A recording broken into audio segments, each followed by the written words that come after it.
Welcome back to Saving the Republic with Joe Staton, presented by Grab Your Gear Network. If you're not familiar with our show, we strive to entertain and inform those in the trades and those who get up and go to work every day and work hard and don't just sit at a desk and scroll on their phones all day. So if you fall into that category, this show is for you.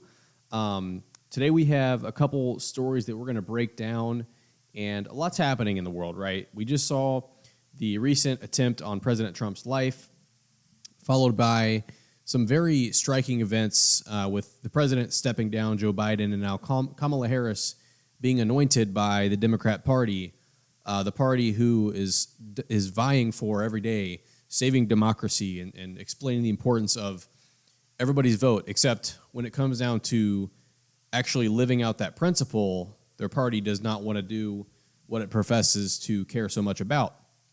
But today we have a couple stories that are very impactful, and the first one that I wanted to talk about is on the subject of Kamala Harris and on the viability of her candidacy for president. Now, many of you might know, I've made a video prior, check it out on the channel, about Kamala's unpopularity, and this story is getting a little bit more interesting and it's getting deeper here, and you're going to see why here in a few seconds.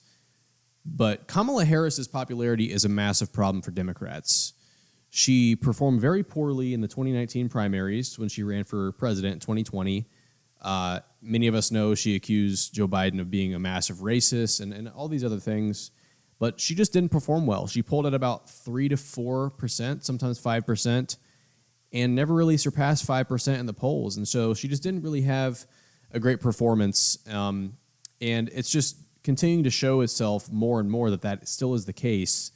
And the first thing I want to go to show you that in today's video is from a town hall of sorts put on by MSNBC in the state of Wisconsin, which Wisconsin is a critical state in the 2024 election. It is, I think, 10 electoral votes or 11, but it's one of the three Rust Belt states, they call it, where it's going to tip the election. You have Michigan, Pennsylvania, and Wisconsin. Arizona and Nevada are both polling 4 to 6 points ahead for Trump. They're likely Republican states. Ohio has been going to the Republicans recently in the past two election cycles very easily. And so it's likely going to come down to Pennsylvania, Wisconsin, and Michigan outside of Nebraska's 2nd district, which could play a role. It's about 60% chance for Biden right now. But this town hall is in the state of Wisconsin, and we all know President Trump struggles with women in 2020. He lost the suburban women's vote. And this town hall is interesting because they're talking to women. So let's go ahead and play this video, and we can analyze it here afterward. Who do you blame for President Biden being in office in this condition? Who deserves the blame? His close staff. They work with him every day. So I think that's what also makes me nervous about the Vice President Harris. Yeah. Talk about that a bit. So yes, she's going to be in it, but she also helped keep him in where he's at right now. And if he really is as bad as what they've been saying, I think if he steps down as president and she steps into the presidency before the end of his term, it almost makes me question a little bit more why it didn't happen sooner. She's worked with him. She's been, to my understanding, with him daily, or at least a couple of days a week. Why hasn't this been brought to attention? If she's willing to hide that type of information once she's in office, now what she's willing to hide for herself. And that's a fantastic point by the Wisconsin voter there. And first of all, apologies on saying it's a women's panel. It's mostly women, but I had that mixed up with another video I watched. But this panel in Wisconsin voters. And, you know, her comment there about Kamala's dishonesty, really, of covering up President Biden's decline, really is a conviction or an indictment against the entire left-wing media complex, the mainstream media, who has constantly perpetrated this narrative for the past really 4 years about Joe Biden, that he is capable, that he is competent, that there's no issue with his cognitive abilities, which honestly is gaslighting many Americans like me and many people like you who have seen his clear decline on display. It's undeniable. And they just want to pull the wool over your eyes and then magically wake up after the debate and act like there's no problem. It doesn't work like that. And it actually reminds me of a trope that I'm a pretty big Michigan football fan. You wouldn't believe it based on where I live, but my favorite coach, Jim Harbaugh, had a saying he would bring out. And I know this saying is a lot more It's not just a saying that Harbaugh came up with. It's a very famous saying throughout history. But it's something along the lines of, "Oh, what a twisted web we weave, when at first our intent is to deceive." And they have weaved quite the web of issues for themselves. You know, Joe Biden, the cover up with his health. Now nobody knows if he's okay. He just addressed the nation tonight, and now Kamala doesn't want him on. She wants him conveniently, but there's no accountability for what she did the past several years covering it up. And the next part of our story we're going to get into is actually doubling down and focusing even more on that issue, drilling into that even more, which is the fact that former President Obama, which, as we all know, is a massive player in the Democrat political landscape still, a lot of moving pieces behind the scenes that he still does, came out and basically said, "I'm not going to endorse Kamala Harris." And really this begs the question of why? Why are you not endorsing her? And this is some information here on Twitter about why Obama won't endorse Kamala Harris. And the source says, according to the source, Obama's hope was to get Biden out of the way in an article written by George Clooney in the New York Times asking him to step aside. It was part of that plan. However, the higher-ups in the Democrat Party did not count on Biden endorsing Harris right away, and Obama was shocked when Joe endorsed her, according to The Insider. After Biden's ouster, Obama, who did not return a request for comment Wednesday, wanted Arizona Senator and former astronaut Mark Kelly at the top of the ticket when the Democrat National Convention is held next month. Obama is furious. Things have not gone his way, which is why he is not joining the Democrat Party's support of Kamala Harris.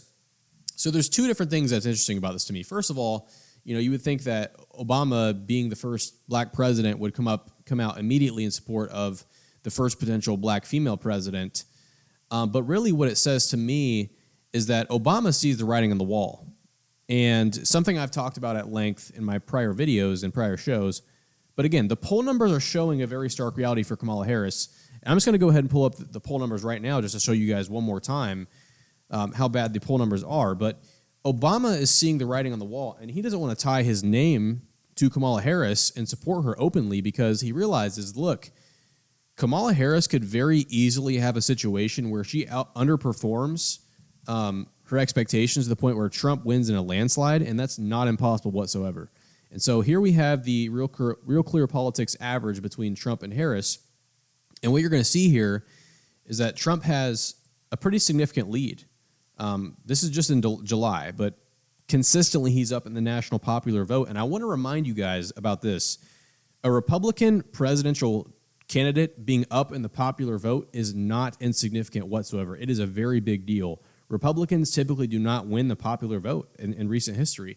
And Republicans have an advantage when, they have a couple point advantage in the Electoral College when you look at the popular vote statistics. So Trump winning the popular vote is really saying he's going to sweep the Electoral College. And these are just July's numbers here. He's up on an average of 3 to 4 or 5 points in some instances. Harris has 1 or 2 polls showing her leading.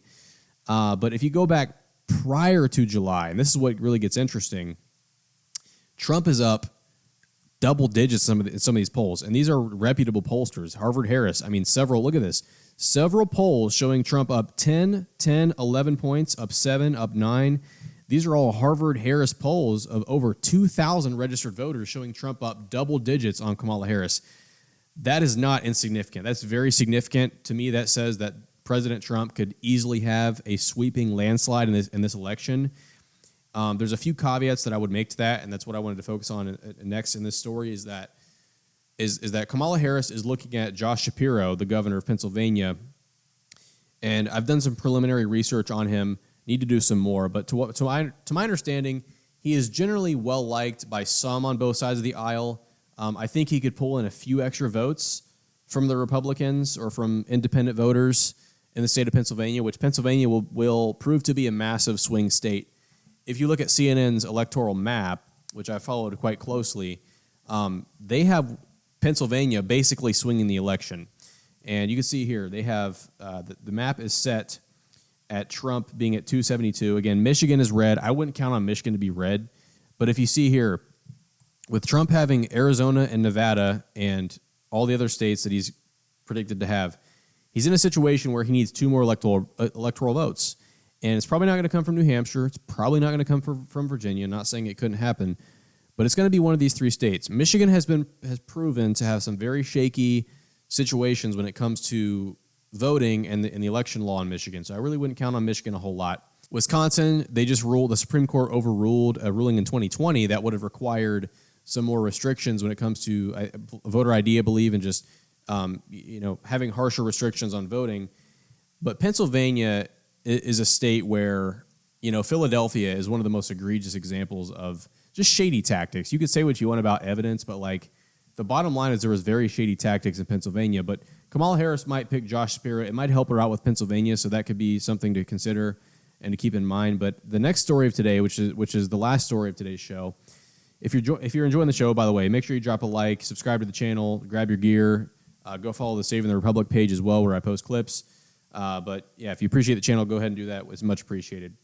But the last thing I want to focus on today was Benjamin Netanyahu, the Prime Minister of Israel, came today to speak to Congress, gave what I thought was a pretty great speech. I'm a strong believer in the United States and Israel's relationship, and really that goes back to my faith, when it says in the Bible that if you'll bless Israel, you'll be blessed. If you curse Israel, you will be cursed. Not to say there can't be bad actors within the state of Israel, not to say there can't be bad actors within Israel's government, but in general, I think the Israeli people really should be blessed, and we really should do what we can to look out for them, especially the situation they find themselves in over in the Middle East is crazy to me. But if you look at some of the tactics displayed today by those protesting Netanyahu's speech, it's pretty disgusting. As you can see here,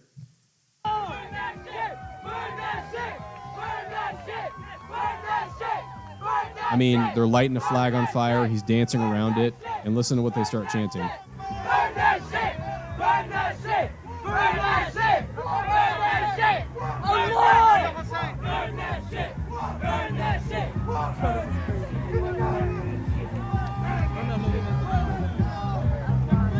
Allahu Akbar! Allahu Akbar! Allahu Akbar!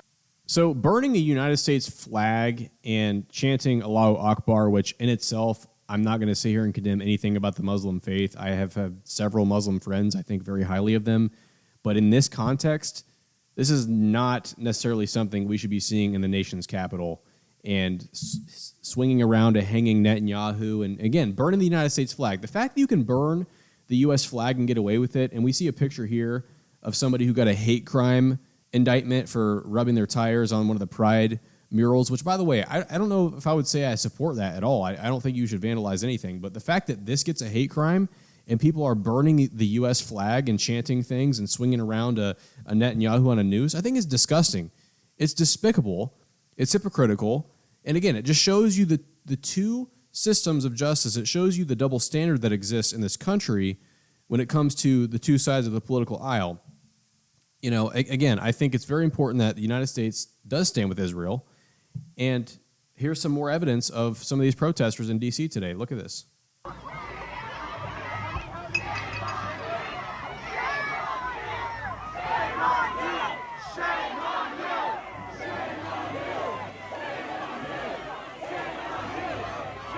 So we can see clearly the protesters are clashing with police. They desecrated some monuments. I saw one of that bell. I don't know what the bell represents, but it's clearly a historical monument in D.C.